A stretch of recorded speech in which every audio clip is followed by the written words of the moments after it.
Buenas tardes, tanto tiempo.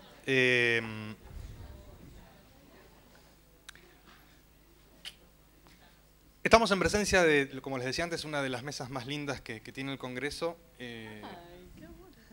No se lo digo a todos. El título de la mesa es Gombrowicz y el choque con la cultura argentina. Y van a estar hablando María Rosa Lojo, Victoria Liendo, Claudia Rosa y Kacper Novaki, que Claudia viene desde Entre Ríos y Kacper desde Italia, pero es de Polonia. Va a arrancar Victoria, que es licenciada en Letras por la Universidad de Buenos Aires y vive hace 7 años en París, donde hizo un máster en Literatura y Teoría Literaria. Y ahora está trabajando en su tesis doctoral, que es acerca de la construcción del yo en la obra de Victoria Ocampo y Witold Gombrowicz. Victoria.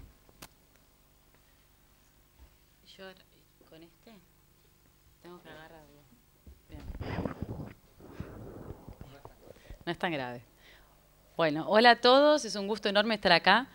Les agradezco muchísimo a los organizadores de este evento increíble, gente de todo el mundo que viene a hablar de Witold Gombrowicz, que es justamente uno de los autores del corpus de mi tesis. Acá, por razones de tiempo y de contexto, yo hago 15 minutos exactos. Voy a hablar nada más que sobre Witold, si bien la pertinencia del cruce va a quedar clara a partir de lo que voy a exponerles y siempre se puede retomar en las preguntas. Todos sabemos que el primer libro que Witold Gombrowicz publica es en Polonia, en el 37, los cuentos que hoy se integran en Bacacay, cuyo primer título es Memorias del tiempo de la inmadurez. Pero en uno de sus textos autobiográficos más circunstanciales, Recuerdos de Polonia, que es un proyecto radial que escribe entre el 59 y el 61 para la Radio Europe Libre de Múnich, que finalmente nunca salen al aire y descansan entre los papeles póstumos del escritor hasta que en 1976 su mujer Rita los encuentra. Y en el año siguiente, en el 77, se publican. Y ahí leemos la siguiente cita. Las citas yo leí los textos en francés, porque no tenía otra cosa ahí que eso, y las traduje yo. Así que bueno, seguramente acá serán distintas, pero para avisarles de dónde vienen. La primera obra literaria de mi vida fue la monografía de la ilustrísima familia Gombrowicz, como la bauticé pomposamente. Demorada en la tapa del manuscrito, no contenía, por otra parte, nada de extraordinario, ya que los Gombrowicz nunca se elevaron por encima de la pequeña nobleza, pero cada detalle concerniente a los bienes, las funciones o las filiaciones me deleitaban y me incitaban a pavonearme todavía más. Yo me pregunto, ¿por qué llama a un manuscrito pomposo, inflado de detalles snobs, del que no queda ningún registro, su primera obra literaria? ¿Por qué posiciona esta narración, empecinada en busca de las ramas perdidas de un árbol que aparentemente nunca existió, como el proyecto inaugural de su escritura? ¿Y por qué, si bien parece conocer el fracaso de esta férrea excavación genealógica, por qué se deleita con cada asomo de aristocracia y con la acumulación de títulos y parentescos que lo hacen pavonearse más todavía? ¿Por qué elige hacer de esta anécdota biográfica menor un gesto fundador de escritor y un mito de su entrada en escritura? Lo que vengo a proponerles es que, para mí, en la obra de Witold Gombrowicz, la percepción de clase, a la que me voy a referir también como diferencia social, es mucho más importante que cualquier otra percepción o diferencia, al punto que tanto la elección de objeto sexual como la elaboración de una identidad nacional están influenciadas por este primer pliegue que es de orden social. Y esta percepción de clase que se elabora en los primeros años, en la casa, en la infancia, determina y da forma a la obra futura. Pero este no es el único texto que Gombrowicz menciona, del que menciona en existencia, a pesar de que no quede ningún registro. En las entrevistas que hace con Dominique Derroux, y publica en Testament, un año antes de su muerte, en el 68, habla de otro texto del que dice haber sido el más audaz y probablemente el más valioso de toda su obra, que habría partido de lo que podría leerse como una reacción a esta primera obra literaria de la ilustrísima familia Gombrowicz. Dice que en sus inicios literarios está aturdido por una cruel disparidad de nivel, es una cita. Todo lo que escribe le parece falso y le parece torpe, incluso cuando él siente que él ya no es tan torpe y tan falso, y dice, para justificarse, la pluma me traicionaba. Y entonces Gombrowicz decide escribir una novela que fuera, cita, deliberadamente mala, donde iba a poner todo lo que había de malo, de inconfesable y de vergonzoso. Pero una vez que la concluye y se la da a leer a cierta señorita de confianza, una chica que dice que cree en él, la reacción de esta mujer es retirarle el trato. Frente a este rechazo, Gombrowicz entra en pánico y tira al fuego esta primera obra literaria, de la que dice, no quedó nada. Estos dos movimientos, que parecen disputarse el lugar del incipit absoluto, ¿no?, del primer inicio, hablan de una tensión entre lo alto y lo bajo, que necesariamente se pone en serio con categorías sociales como la aristocracia y como lo socialmente inaceptable, aquello que lo arrojaría fuera de los límites de cualquier buena sociedad. Hagamos ahora, voy a hacer un mini paréntesis biográfico para poder continuar la lectura.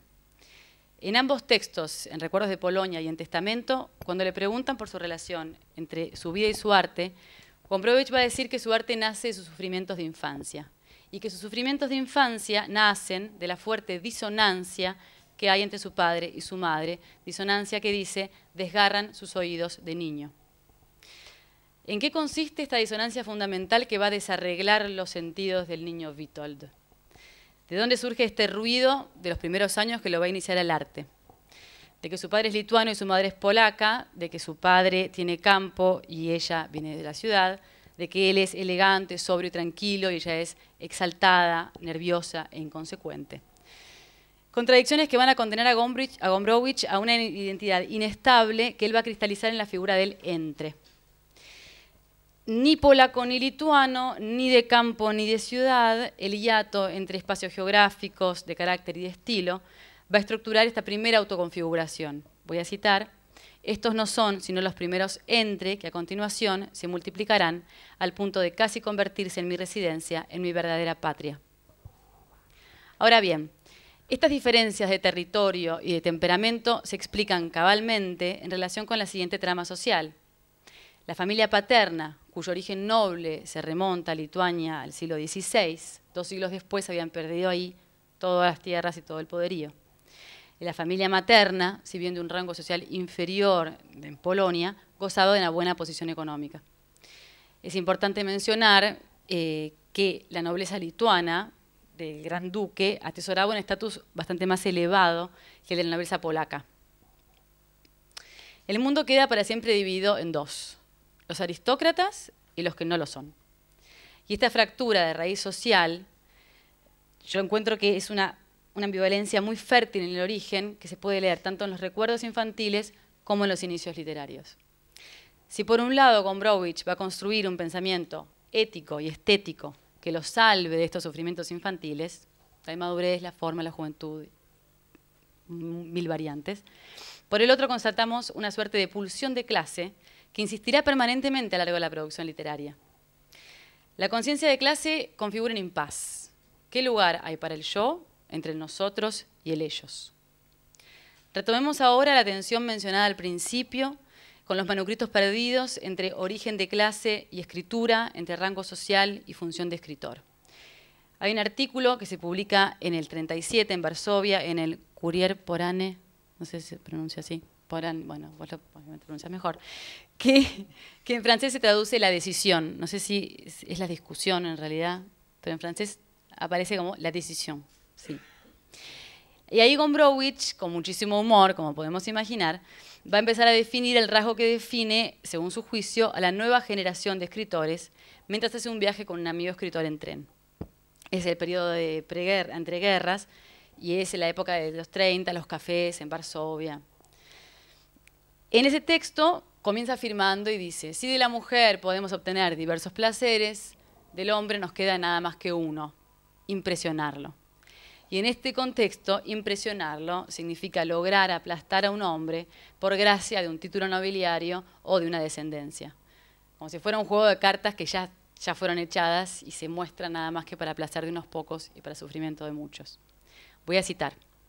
No nos proponíamos impresionar ni por la fuerza del intelecto, ni por las cualidades del corazón, ni por la belleza, ni por la riqueza. En una palabra, por ninguno de los valores esenciales y profundos, sino que lo hacíamos únicamente por ese prejuicio ya pasado de moda que es la ventaja del nacimiento. Comenzamos maquinalmente a citar nuestras relaciones, nuestros lazos parentescos e hicimos alarde de nuestros árboles genealógicos. Pero cuando Pavel pronunció la palabra príncipe, Los dos señores levantaron la oreja. Nuestro objetivo, impresionarlos, había sido alcanzado. La decisión por la que parece preguntarse el artículo nos reenvía al clivaje infantil de la diferencia social. Mientras pretende llamar la atención sobre cierta moda varsoviana entre los escritores recién llegados, tal como dice, decide leerla desde una problemática de clase, es decir, desde una encrucijada íntima, ese chirrido indeleble de la niñez que le queda, ese ser o no ser noble que agrieta sus primeras percepciones. La anacronía me resulta una interesantísima clave de lectura. Si su madre y la pequeña nobleza exhiben obscenamente frente al niño un desfase entre lo que son y lo que dicen ser, el padre y la nación sufren de una enfermedad anacrónica. Esta vez el quiebre entre la percepción de sí y la realidad de sí es temporal. El padre cree ser lo que en efecto ha sido y ya no puede seguir siendo. Logra guardar en él, con su estampa, su propiedad y su elegancia, los vestigios de una época pasada. Y la estrategia de resolución paterna es exitosa a los ojos del hijo. No solamente consigue los trabajos más importantes porque se presenta bien y porque es una persona muy elegante, sino que es la única persona en la familia, me perdí, perdón, acá, que todavía encarna de manera auténtica los valores de una nobleza extinguida, como por ejemplo honrar la relación de los criados con los criados desde un fervor feudal y atravesar las diferentes actividades que unen a un señor o un mayordomo, como ser vestido, con total naturaleza, ligereza, tacto. Con menos éxito, la joven generación de escritores intenta conquistarse para sí un lugar en la literatura nacional a través de un gesto démodé, pero torpe, del que se percibe grotescamente ese carácter fuera de época, como una fuerza anacrónica que lo reenvía a la infancia. Y cito: y así arremete el tren y nosotros que estamos a bordo, nosotros los dos escritores modernos, en lugar de analizar, de observar la sociedad y buscar sus puntos sensibles, nos contentamos con impresionar al otro de manera anacrónica, como dos estudiantes de agricultura. ¿Por qué este regreso a la infancia? Fin de cita. El fenómeno del culto del árbol genealógico, que somete al joven escritor, o sea, a él, se explica en el texto a partir de una búsqueda de liberación, de facilidad, de tacto, que logre expiarlo, eximirlo de las formas rígidas de la sociedad polaca, que él mismo intenta sortear sin darse cuenta de que va a caer en la trampa del esnovismo por nacimiento. En la ligereza y en el tacto, palabras que se repiten, que el joven escritor persigue, pueden leerse los restos de una admiración nunca enunciada por el padre anacrónico. La humorística mención a la agricultura, que connota el espacio paterno y convoca uno de los puntos más débiles de su identidad, cito: yo era supuestamente el hijo de un terrateniente, un chico de campo, pero que no sabía distinguir la avena del trigo, va iluminando esta lectura. El padre representa lo contrario del absurdo que encarna la madre, es el único referente dentro del mundo privado de la familia que parece escapar a la irrealidad de su clase, contra la cual siente muchísima rebeldía, quizás justamente por su genuina anacronía. Del mismo modo, la joven generación, tiranizada por la presión artificial de las formas polacas, termina dándole, cito, rienda suelta a lo que quedaba del antiguo esnovismo anacrónico. Frase que Gombrowicz acentúa con una elocuente invitación a que así sea si tiene que ser. Cito, que recule si le parece bien hacerlo, y es la razón por la cual el joven teórico de vanguardia le da hoy la espalda a las teorías sofisticadas para elevarse por su nacimiento más alto que el teórico de corrientes revolucionarias que busca a toda prisa un parentesco y relaciones, y ahí está el joven socialista, endequeísta o conservador, que cultiva en el culto del árbol genealógico para bajo su sombra decirles chau, aunque sea solo por un segundo, a sus propias opiniones. Hola, árbol. Termina la cita. Hola, árbol es buenísimo. Es a partir de esta línea de análisis que pueden releerse ciertas afirmaciones programáticas del escritor, en el que siempre me pareció encontrar un enigma de contradicción. No termino de darme cuenta si son enunciadas desde una seriedad muy ominosa, desde la que puede despuntar de golpe una parodia sublime, o si efectivamente debo ser tomadas al pie de la letra, como por ejemplo, cito: la naturaleza del artista es instintivamente aristocrática. No olviden que el artista posee un sentido innato de la jerarquía, de la superioridad, del refinamiento, y que el arte consiste en operar una despiadada segregación de valores, en elegir siempre el mejor, el superior, y en rechazar con desprecio todo lo que es común y vulgar. 3 veces en la obra de Gombrowicz va a aparecer el mismo incipit, con el que comienza el cuento El diario de Stefan Czarniecki, que se llamaba en general Memorias, no al principio. Yo le consulto a él porque es polaco. Yo polaco intenté hablar, pero me está costando muchísimo. Y el incipit de este cuento es: nací y crecí en una casa muy respetable. La segunda vez que aparece esta misma frase es en Recuerdos de Polonia, citada por el mismo Gombrowicz, para encabezar el relato de sus primeros años en Polonia, desde el principio hasta que se va. Pero en esta oportunidad, él va a distinguir el uso que le da en la ficción y va a explicar que en efecto le había sido, cito, el Benjamín mimado de lo que se dice una familia respetable, pero acá la palabra respetable debe entenderse sin matiz irónico, porque era una casa de buena gente que tenía principios. La tercera vez es en Testamento, donde asistimos a una variante inmediata de este incipit en el que va a reemplazar el adjetivo respetable por una clara demarcación de clase y va a decir: sobre mi familia en primer lugar, no es menor, yo desciendo de una familia noble. La aristocracia se percibe en Gombrowicz como una obviedad difícil, sobre todo desde una perspectiva argentina.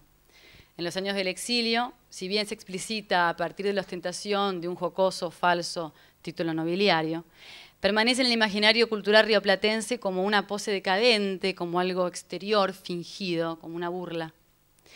La leyenda que él construye con su vida lumpen en el Bajo Flores, pasando las tardes en el Café Rex y las noches en el Puerto de Retiro, van reforzando esta percepción. El desprecio del escritor por las élites literarias porteñas, a las que igual tímidamente intentó pertenecer, y la marcada fascinación por una realidad inferior tendrían como contracara un origen noble que no resulta obsoleto. Elegir declararse conde tiene como objetivo un fin que es al mismo tiempo estético y paródico. Vestido con un traje viejo, raído, una pipa que le cuelga de los labios, el infaltable sombrero gastado, el título nobiliario le queda ridículo y no se puede interpretar sino como una franca sátira. No obstante, si bien las estrategias que hace son del uso, el tipo de estrategias son de la negativa y del revés, es innegable que la construcción del yo en Gombrowicz, que él lleva a cabo en los textos, es aristocrática en el sentido en que se sirve de una verticalidad del refinamiento social para lograr elaborar para sí un lugar de enunciación que le sea propio.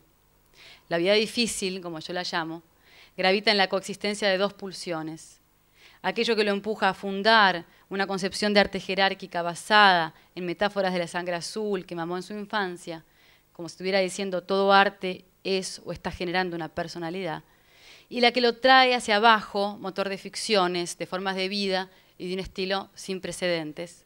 Gombrowicz se sube al árbol como un niño inquieto, pero al mismo tiempo que trepa, lo escupe, lo patea, le mete la cuña con sus textos y con su biografía alucinada. Termina. Gracias.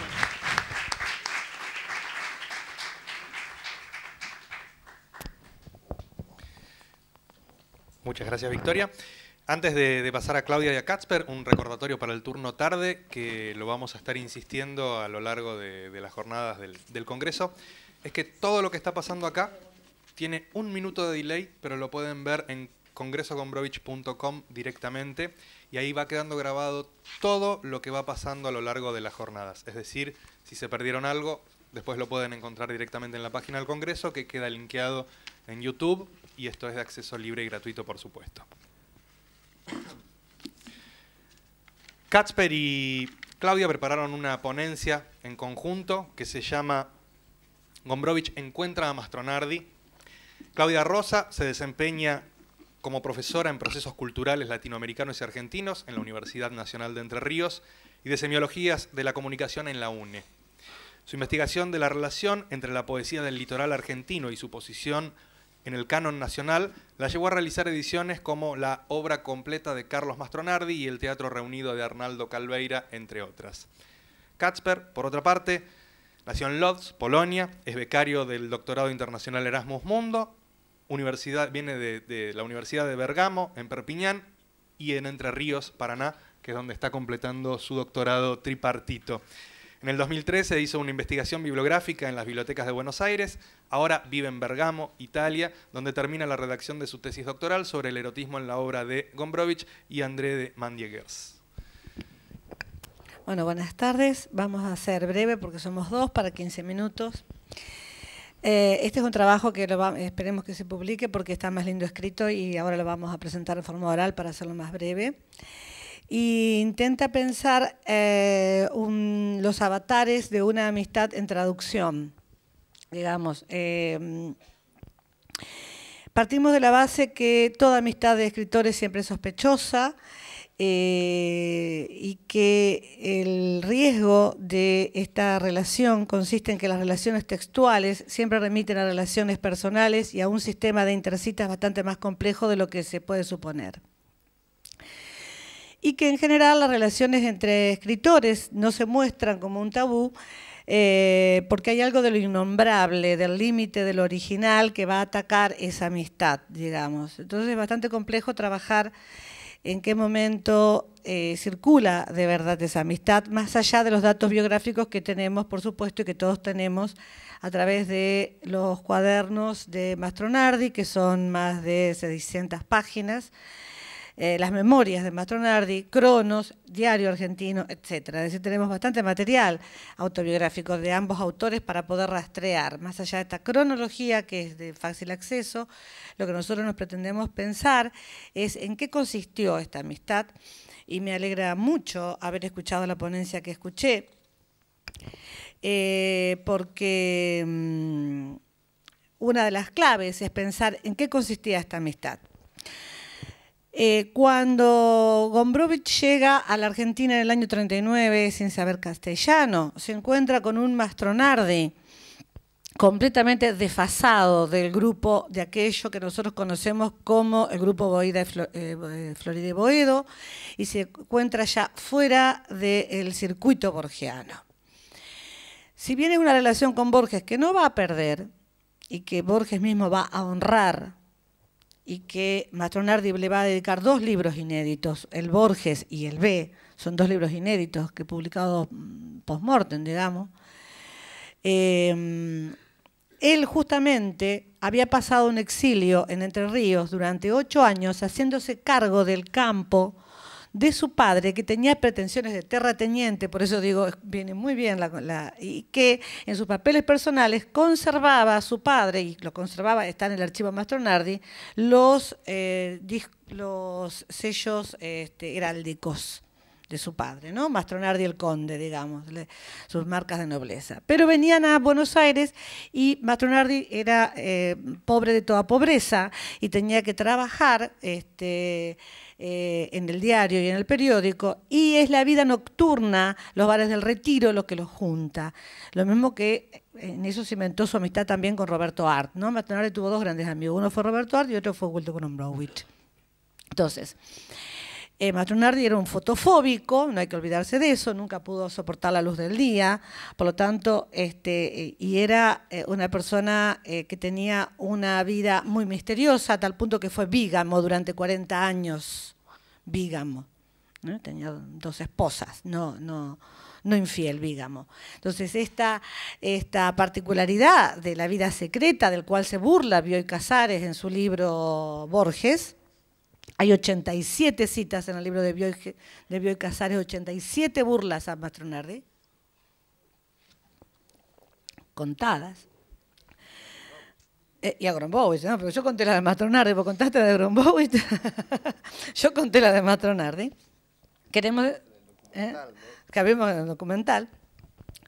Justamente van a poner, los queremos poner en autos respecto de cómo poder pensar la amistad de lo que se considera uno de los escritores más formalistas de la literatura argentina, un hombre que escribe más de 1000 páginas sobre el método literario y sobre la forma.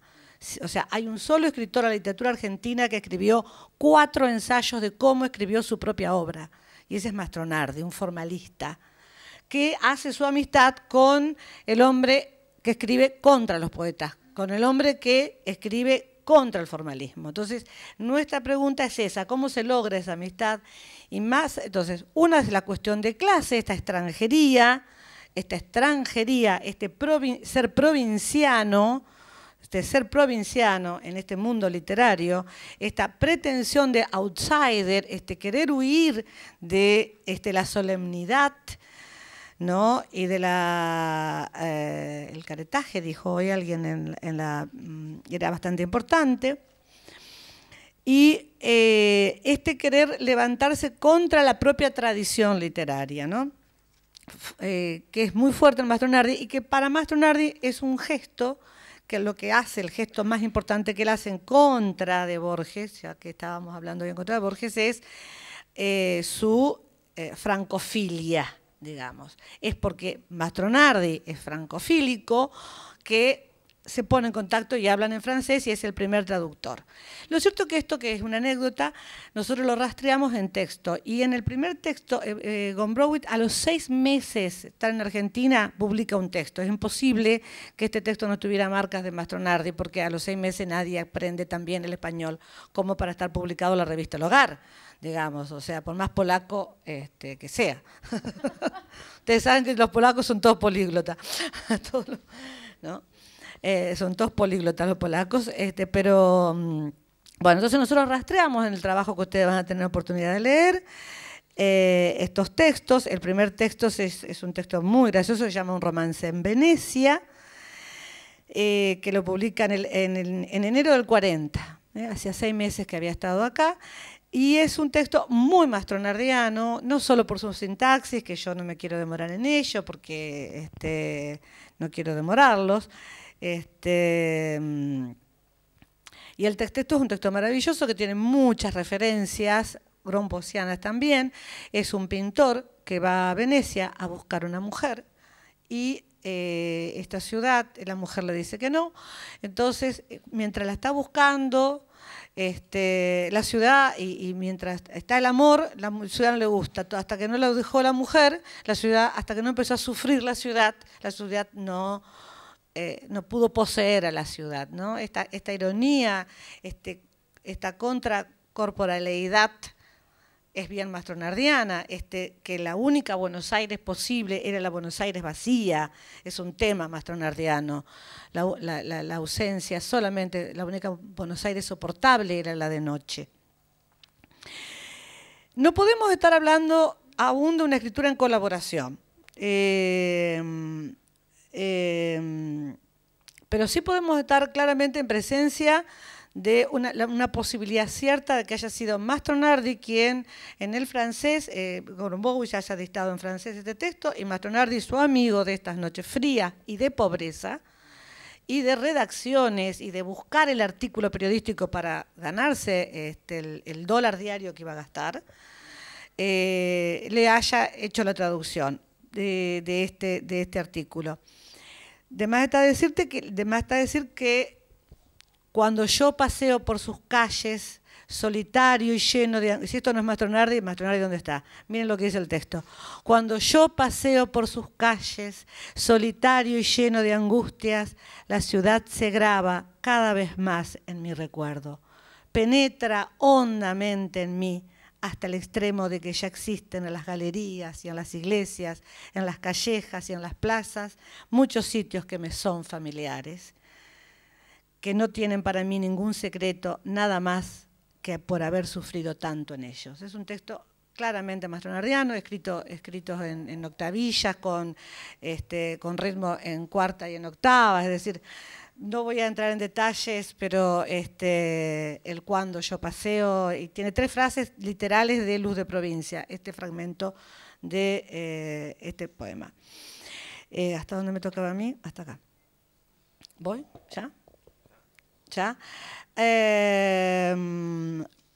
Nosotros centramos esta amistad en 3 niveles, básicamente uno es el nivel escritural fuerte, otro una cierta displicencia erótica que ambos tenían, ¿sí?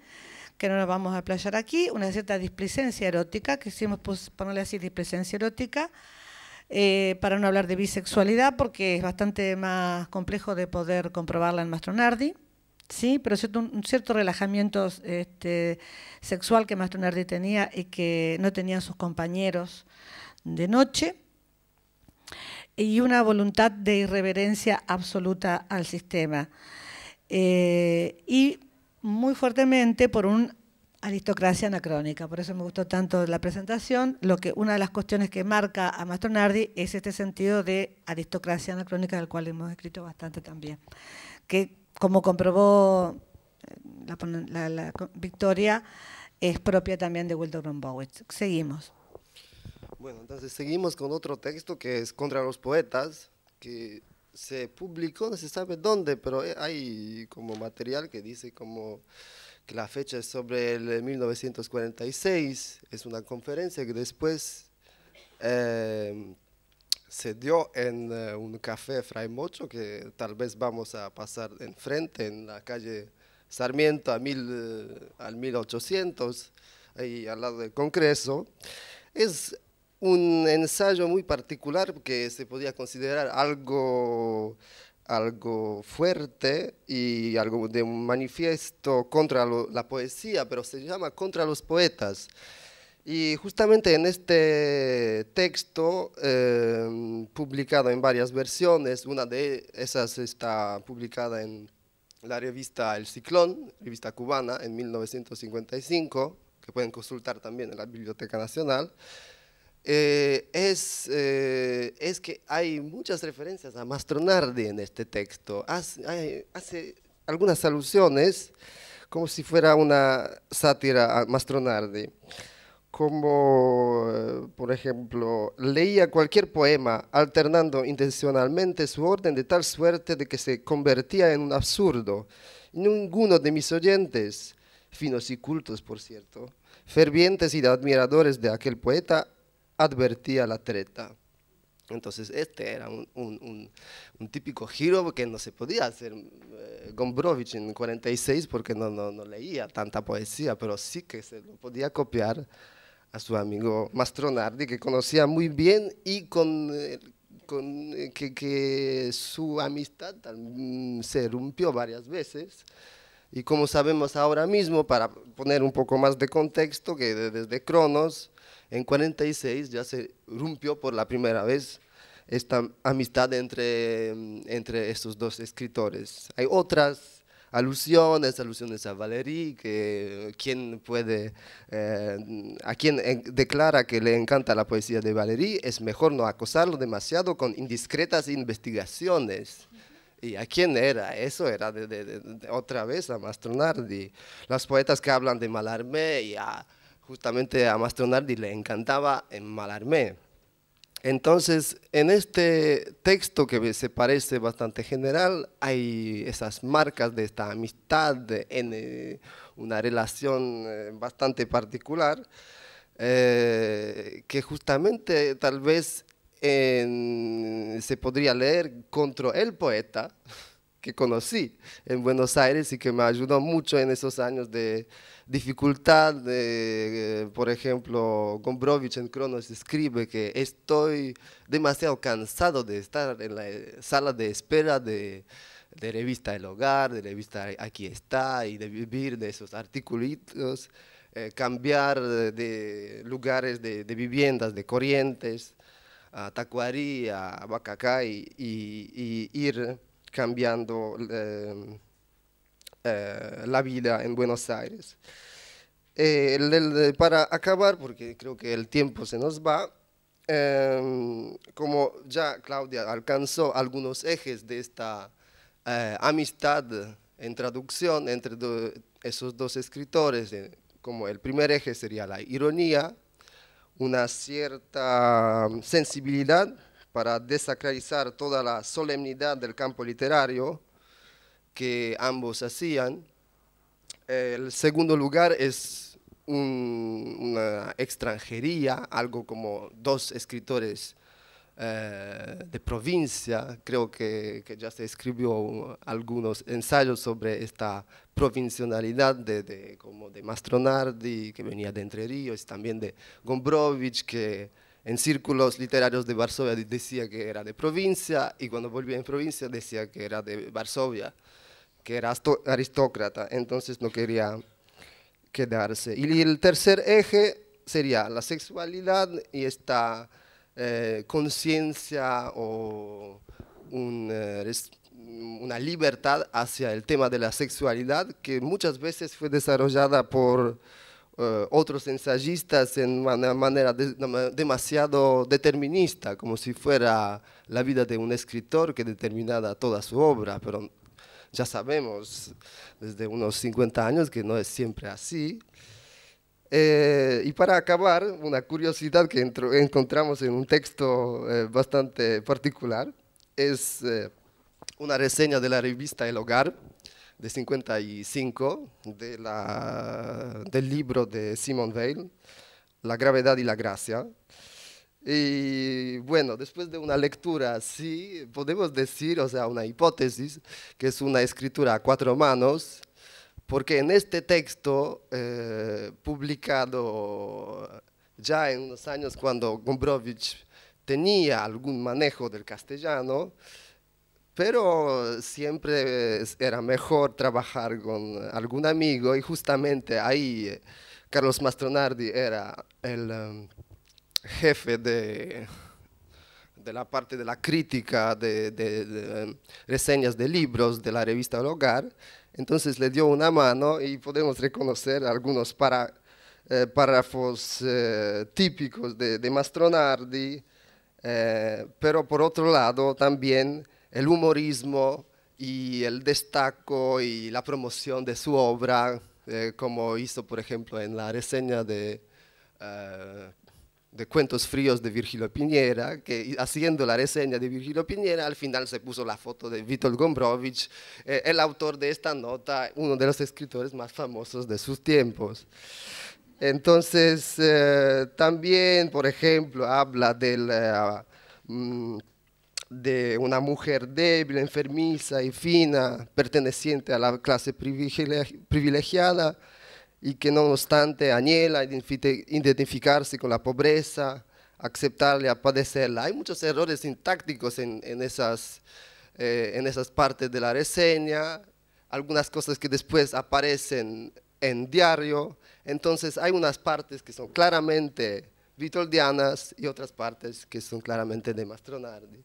Para acabar, justamente para acabar, va a leer Claudia que yo con mi castellano, creo que no voy a exagerar, un poema que no es tan conocido, es un homenaje a la Polonia, que se llama Tres poemas a Polonia, se publicó en 1941, escribieron Jorge Luis Borges, Carlos Mastronardi y Manuel Estrada. Sí, sí. Entonces Claudio va a leer último poema. No sin antes decir una referencia. Rusovich decía que Wilton Gombrowicz había usado 2 veces la palabra amigo y una fue Mastronardi. O sea, tenía un cuidado muy específico para esa palabra. Con una de esas personas fue Mastronardi, ¿no? Mastronardi le escribe un poema, una cuarteta titulada Noches polacas. La tierra, ya inhumana, resplandece en silencio. Persiste en la blancura temida y absoluta, esta nieve sin huellas sobre un mundo abolido, recupera las noches de ayer, hijas del mármol.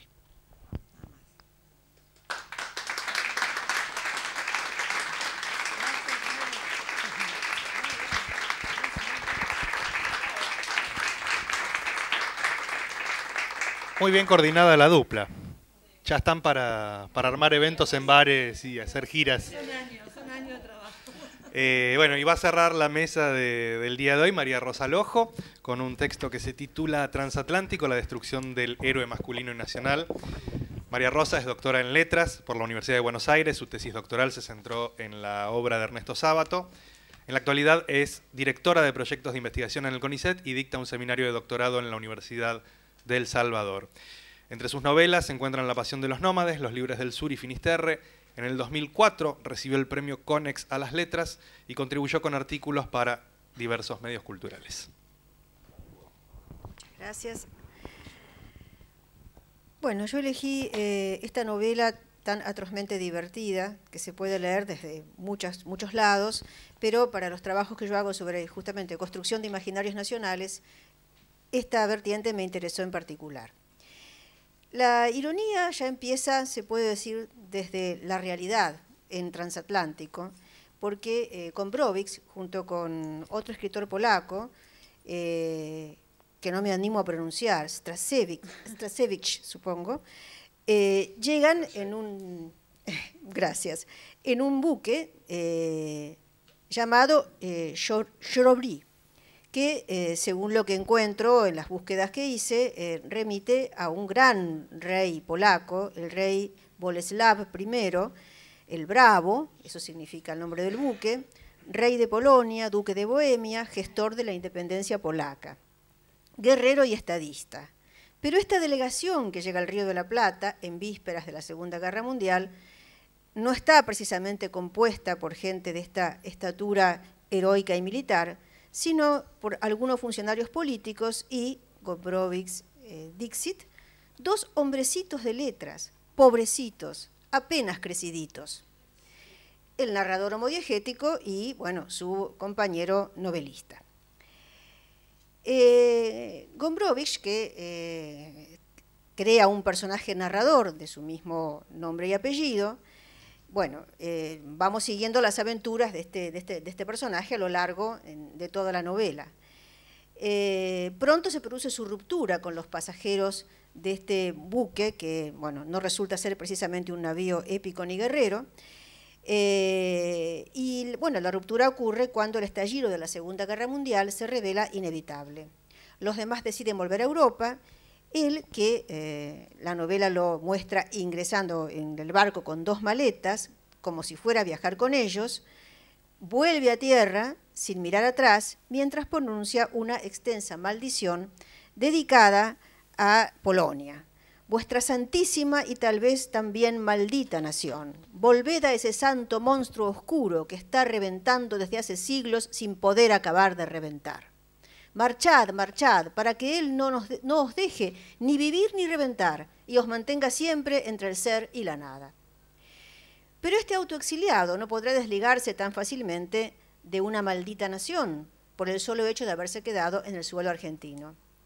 Aquí verá reproducirse al menos los ritos nacionalistas, cuyas máscaras se exhiben con relieve despiadado, en clave caricaturesca, deformadas como espejos de feria.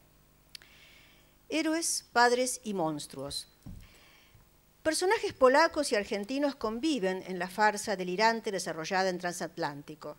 Más que individuos, la mayoría representa tipos y estamentos sociales. Aparecen el cuerpo diplomático y el empresariado polaco, el barón, Pikal y Siumkala, los pequeños empleados al servicio de estos, los intelectuales argentinos, los muchachos, proletarios y marineros, los servidores del rico Gonzalo, el estanciero, la embajada, la oficina, el salón de baile plebeyo, el parque de diversiones, el palacio y la estancia son los escenarios donde desplegarán sus actuaciones.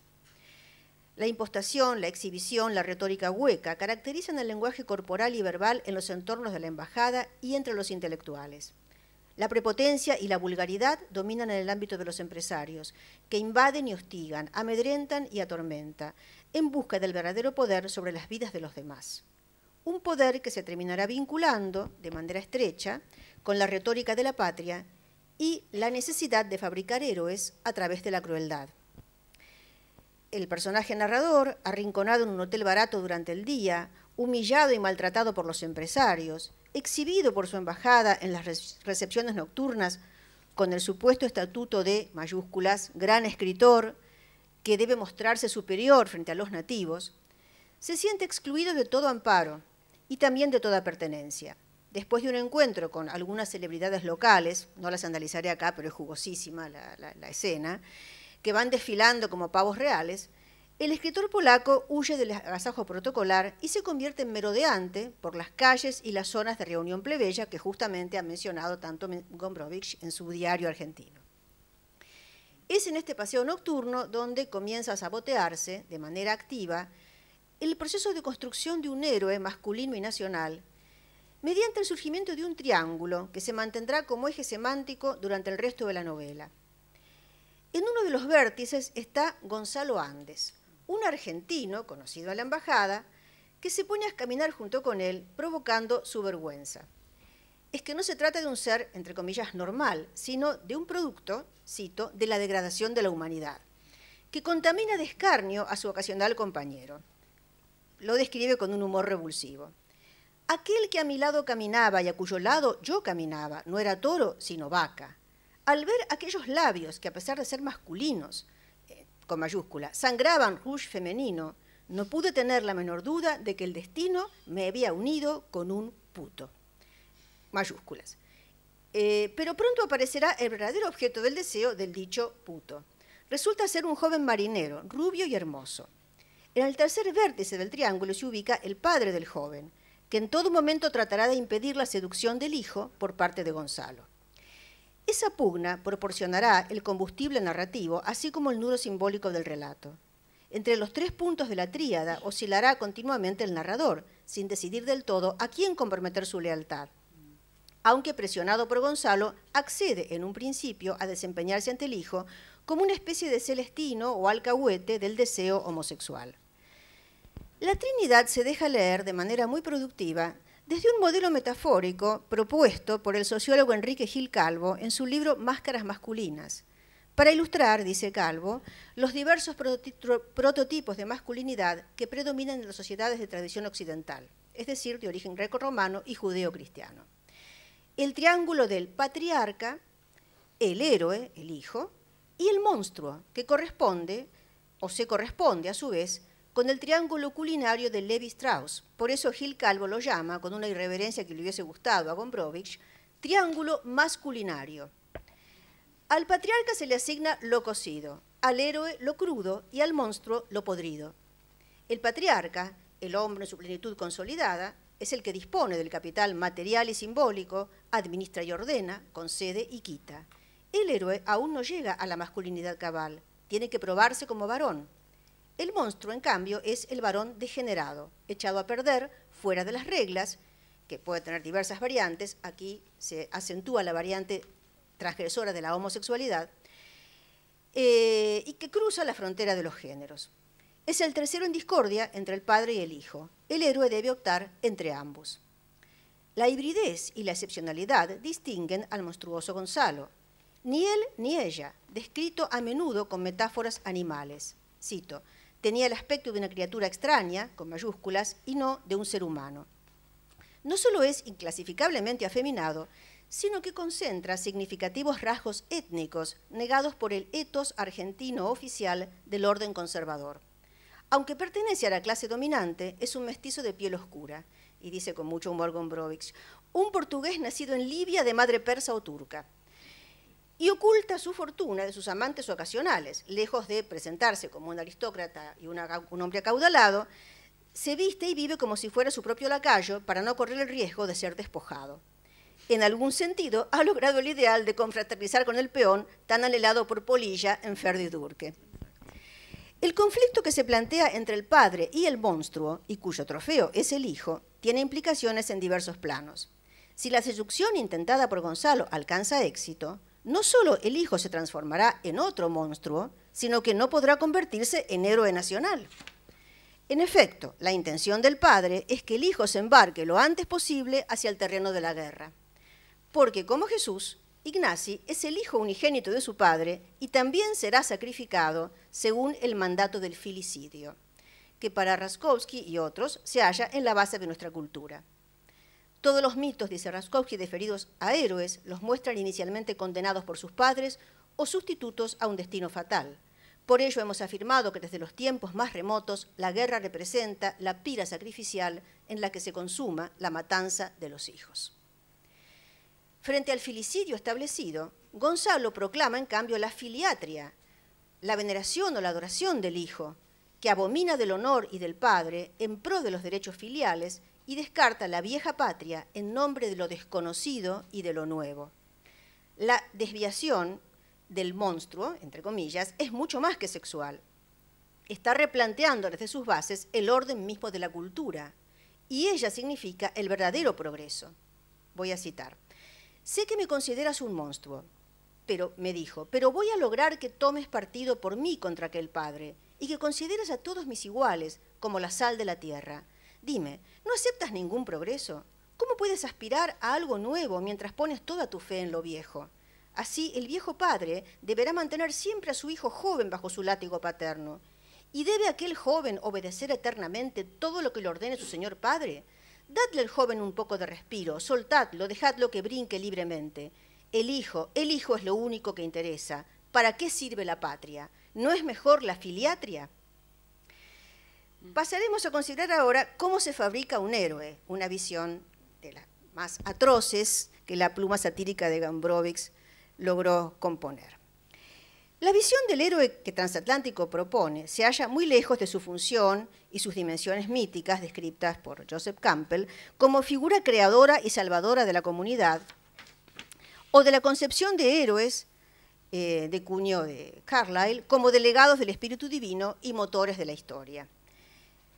En las antípodas del mito y de la épica patria, el héroe exhibido y denunciado por Gombrowicz es en realidad un asesino muerto de miedo, al que se entrena mediante la autorrepresión masoquista y la tortura de los demás. El heroísmo del guerrero se intenta cultivar y practicar en la novela según dos modelos fundamentales. Uno es el de la vieja tradición caballeresca, embellecida por la leyenda, el duelo, al que quiere recurrir el padre de Ignacy. Bueno, voy a abreviar acá, hay toda una parodia infernal del duelo en el salón de baile donde se intenta la seducción del hijo, finalmente el padre termina sangrando y apunto con detalle en este trabajo que es imposible no pensar en otra escena para nosotros canónica e icónica del duelo, que es la escena del duelo en Borges. El culto del coraje gauchesco y arrabalero, que por aquellos años Borges se dedicaba a mitificar y que alcanza probablemente su apogeo literario en el cuento antológico El Sur, publicado en Ficciones, 1944. No es, por cierto, el primero ni el último de los duelos que Borges construye en su poesía y en su narrativa. No está de más recordar un interesante detalle, que Gonzalo lanza pelotitas, miguitas de pan hacia la mesa donde están el padre y el hijo, del mismo modo que los muchachos del pueblo, los provocadores, le han lanzado pelotitas de pan a la mesa donde se encuentra Juan Dalman, que luego saldrá a pelear. Bueno, el padre sigue con la resolución, abortado del duelo fracasado, sigue con la resolución de vengarse y desafiar formalmente a Gonzalo, a pesar de que no debería batirse con él porque es un puto. Y no se puede, un macho no se puede batir con un puto. Bueno, esto es muy cómico, realmente los que recuerden Transatlántico, las escenas son desopilantes. Finalmente se nombran padrinos y Gombrowicz, mediador, recurre a los brutales empresarios Levarón, Pical y Ciuncala. Aunque se niegan al principio a intervenir un duelo donde interviene un personaje tan degradado, aceptan ante la perspectiva de conseguir ventajas económicas, pues le van a pagar porque el duelo sea sin balas. Ahora, claro, es un duelo a primera sangre y sin embargo el duelo no tiene balas, por lo tanto amenaza prolongarse indefinidamente y no terminar nunca. Cuando el narrador termina revelando la verdad a Tomás, el padre, este decide lavar la ofensa matando a su propio hijo, haciendo efectivo el filicidio ya que no puede enviarlo a la guerra. ¿Por qué lo hace? Los verdaderos motivos son otros, en realidad. Al haber disparado contra el puto con su revólver vacío, se convertía en un viejito vacío, o tal vez en un viejito infantil, al que lo más adecuado sería darle papilla a la hora de comer, o encargarle que despioje a los niños. Y al matar a su hijo, al cometer aquel horrible filicidio, quería matar en sí al viejecito vacío y convertirse en un viejo sanguinario, terrible, y con aquel viejo quería aterrorizar, espantar. Ahí está el nudo, el nudo psicológico por el cual se forjan los héroes y los tiranos. El miedo a la propia debilidad, a la vulnerabilidad secreta, eso es lo que oculta la máscara terrible del héroe masculino. Sin embargo, el aparente monstruo, el otro, es capaz de una heroicidad altruista que ya no consiste en el exterminio del otro, sino en la salvación del ser amado. Así ocurre cuando Gonzalo se enfrenta, ya en la estancia, a donde los lleva padre e hijo, a una jauría que ataca a Ignasi, logrando entonces, por corto tiempo, una tregua con el padre. Bueno, voy a tener que abreviar. Hay dentro de la estancia otro espacio que es una especie de simulacro de una cárcel o un campo de concentración, donde los tres empresarios van haciendo entrar y van arrinconando a sus empleados y a todo el que se aproxime por la zona, y se agreden mutuamente, calzados con espuelas, otro símbolo tan conocido entre nosotros del coraje agochesco, el jinete, el héroe ecuestre. Se agreden y se lastiman, se torturan unos a otros, no bien alguien quiere escaparse. Hay un interesante paralelismo entre lo que dice Gombrowicz aquí, el personaje narrador, sobre la masculinidad y sus máscaras, sobre la debilidad que se oculta en esta crueldad espantosa y la falta de límites del poder, y lo que dice en el diario argentino sobre la masculinidad, que como se mencionó esta mañana, recuerdo, está muy desvalorizada justamente por su poder enmascarador y la estafa que supone para la cultura. Hemos violentado a la naturaleza, nos hemos violentado a nosotros mismos y al destino y al mismo Dios para que todo cambie. Para que nadie se aproveche de nuestra bondad, debemos ser terribles. Por eso os atrapé y caí de propia voluntad en la trampa y os torturo y no dejaré de torturar porque me es imposible. Otro paralelismo que uno tampoco puede dejar de establecer es con Deutsches Requiem, el cuento de Borges, donde el presunto hombre superior de la cultura aria solo puede llegar a serlo aniquilando su propia piedad y autoaniquilándose. Al igual que los entrampados en el sótano, nadie puede salir de la trampa ideológica que el líder de masas ha construido, tal como se ve en paralelo en el diario argentino y como se ve en esta novela. Sin embargo, esto es una farsa, no es una tragedia, como lo es la guerra en el terreno real. Es una farsa sobre la historia y, por lo tanto, es posible escapar mediante el deseo y la risa. Y esto es uno de los rasgos más originales de la novela y su resolución. Finalmente, o sea, ninguna de las intenciones criminales, ni del padre contra el hijo, ni después la del hijo contra el padre, llega a realizarse. Hay un plan para que el hijo mate al padre sin darse cuenta, también hay un plan, el padre sigue pensando en perpetrar el filicidio, pero nada de esto se consuma. No hay crimen, hay risa. Una risa impersonal que se apodera de todos y que llena el vacío atroz de la falta de sentido, muchas veces mentado en la narración. El hijo queda libre, tanto del padre como de Gonzalo. Ni es héroe ni es monstruo, libre en su bella, despreocupada inmadurez, entregado al juego. Lo terrible termina neutralizándose carnavalescamente en las máscaras de Horacio, que es un servidor de Gonzalo y actúa como doble de Ignasi, que juegan a la pelota, bumbambean, en un neologismo gombrowicziano, en el vaivén de la pelota. Así, en Transatlántico, Gombrowicz destruye la sublimidad y la legitimidad del mito heroico, que sustenta el orgullo de las naciones y justifica el envío de los varones jóvenes a los mataderos del combate para esconder el miedo devastador de sus líderes a la vida.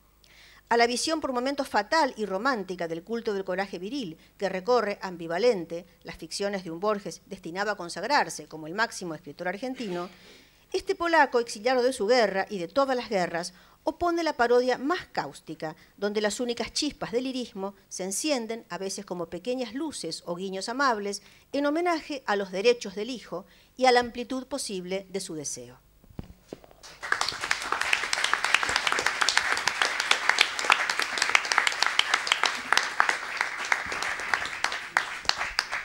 Bueno, muchísimas gracias a los cuatro, muchísimas gracias a todos por venir. Ya los invito, si quieren, a ir subiendo al Auditorio Borges y se pueden adentrar en el laberinto de pasillos de la biblioteca. Y la recomendación, por supuesto, de mirar las 40 obras de artistas argentinos que hicieron especialmente para Esto no es una nariz, Witold Gombrowicz según 40 ilustradores, que es el libro que sacamos de imprenta ayer a las 7 de la tarde. que van a poder comprar, y si no, ahí tienen las imágenes, que hay algunas que son realmente excelentes. Nos vemos en un ratito. Muchas gracias.